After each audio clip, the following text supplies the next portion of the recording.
విక్రమార్క భేతాల కథలు ఎపిసోడ్ 5 శారదా విశ్వదత్తుల కథ. విక్రమార్కుడు తిరిగి చెట్టువద్దకు వచ్చాడు. భేతాళుని బంధించాడు.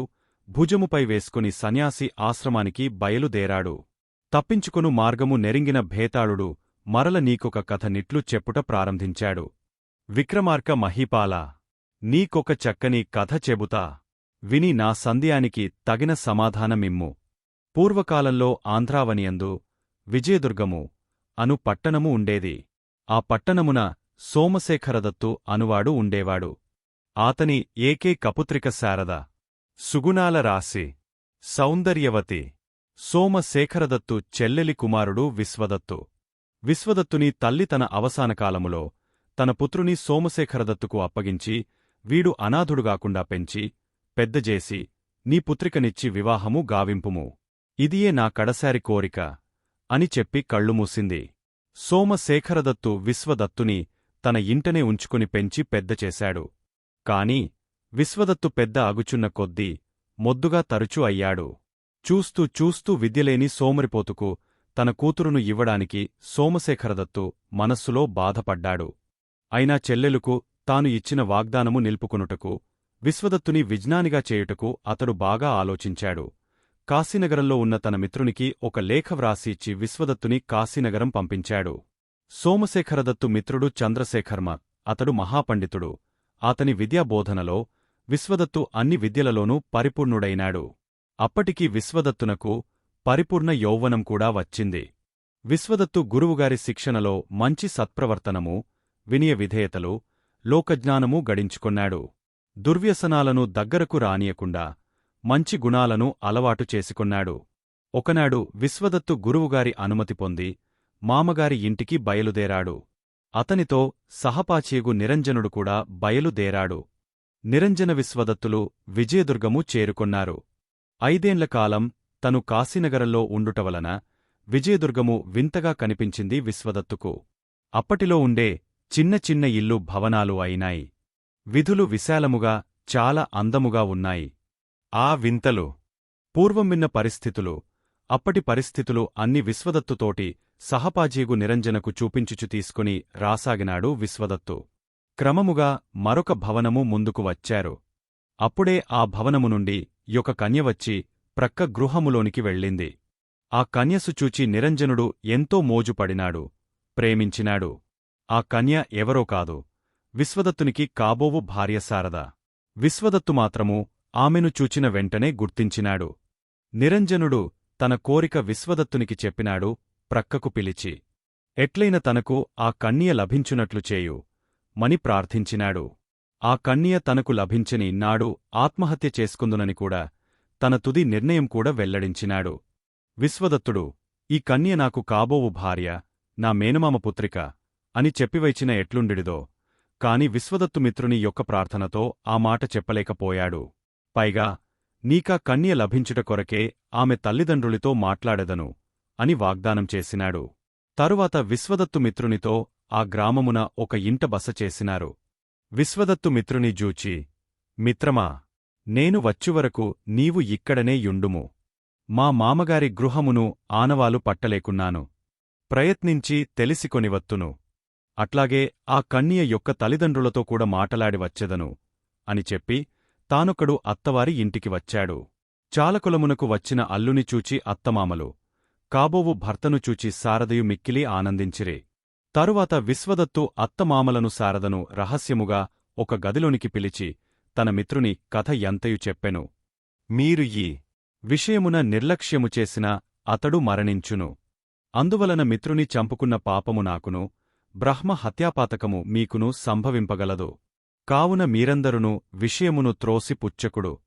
ఆతడు కూడా సకల విద్యాపరిపూర్ణుడు, బుద్ధిమంతుడు, నాకంటే కూడా విద్యలలో గొప్ప విజ్ఞానము గలవాడు అని అనేక విధముల బోధించి ఎట్టకేలకు వారినందరినీ ఒప్పించినాడు. విశ్వదత్తు అక్కడ నుండి బయలుదేరి తిన్నగా మిత్రుడగు నిరంజనుడు ఉన్న బసకు వచ్చాడు. మిత్రమా, లెమ్ము, నేను ఆ కన్య తల్లిదండ్రులతో మాట్లాడి వచ్చాను. వారందరూ ఒప్పుకొన్నారు. వారు నిన్ను చూడవలెనని ఉత్సాహపడుచున్నారు.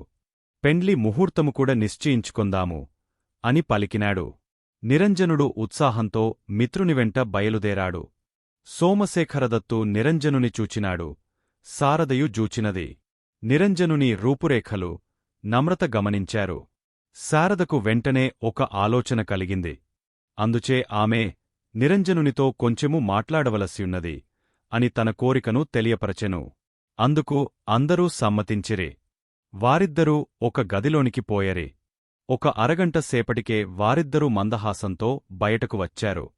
నిరంజనుడు గదినుండి బయటకు రాగానే విశ్వదత్తుని జూచి, మిత్రమా, శారద ద్వారా నాకు అన్ని విషయాలు తెలిసాయి. తద్వారా ఈమె నాకు చెల్లెలు అయినది. చెల్లెలిని పొందువాడు ఎందైనా ఉంటాడా? మరియు ఇంకొక శుభవార్త, ఈ నా చెల్లెలు నిన్ను పరిణయమాడగోరుచున్నది. నా చెల్లెలిని సకల విద్యా విశారదుడవగు నీకు ఇచ్చి వివాహము జరిపించుటకంటే నాకు ఆనందమింకొకటి ఏదియుండును? నా కొర్కెమన్నించి నీ మిత్ర ధర్మమును నిల్పుమని ప్రార్థించెను. విశ్వదత్తుడు జరిగినది గ్రహించెను.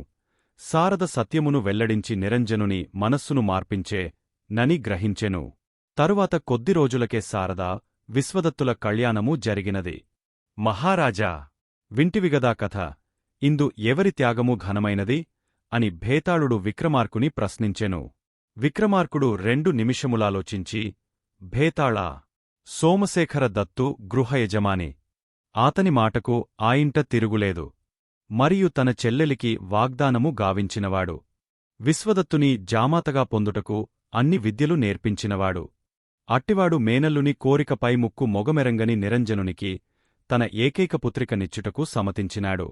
కావున ఆతని త్యాగమే చాలా ఘనమైనది అని సమాధానమిచ్చినాడు.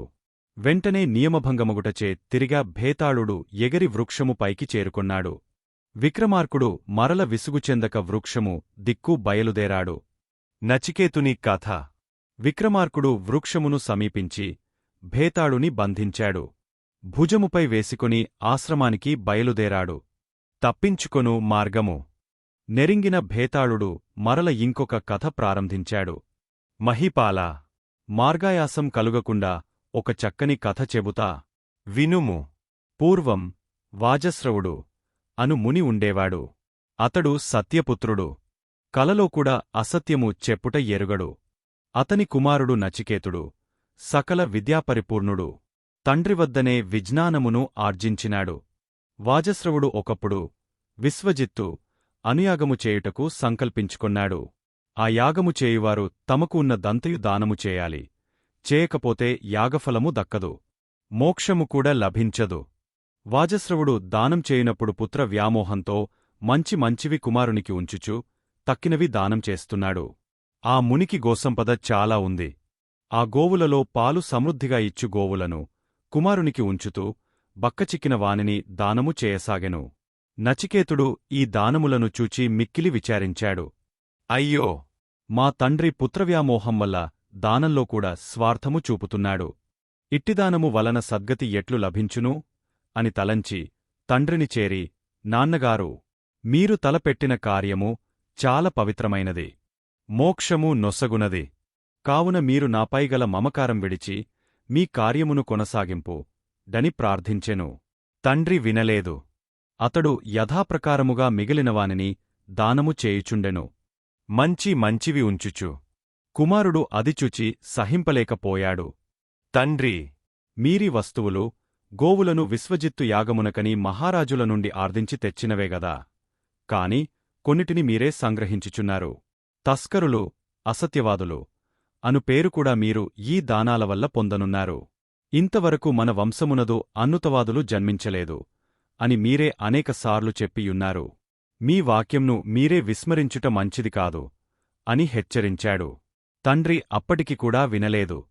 పైగా మిక్కిలి కోపగించాడు. నచికేతుడు ఊరుకోలేదు. ఇంకా ఇలా అన్నాడు, నా మీదగల మమకారము కొద్దీ మీరిట్టి యకృత్యం చేయుచున్నారు. నేనీ దానములను చూడ జాలకొన్నాను.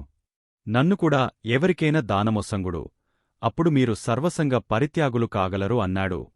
మునికి చాలా కోపం వచ్చింది. దూరం ఆలోచింపక, ఓను, నిన్ను మృత్యుదేవతకు దానం చేస్తాను, పిల్వు మని అన్నాడు. సచికేతుడు సంతోషించాడు. తండ్రి, పిలుచుట ఎందుకు? నేనే స్వయంగా యముని దర్శించెదను.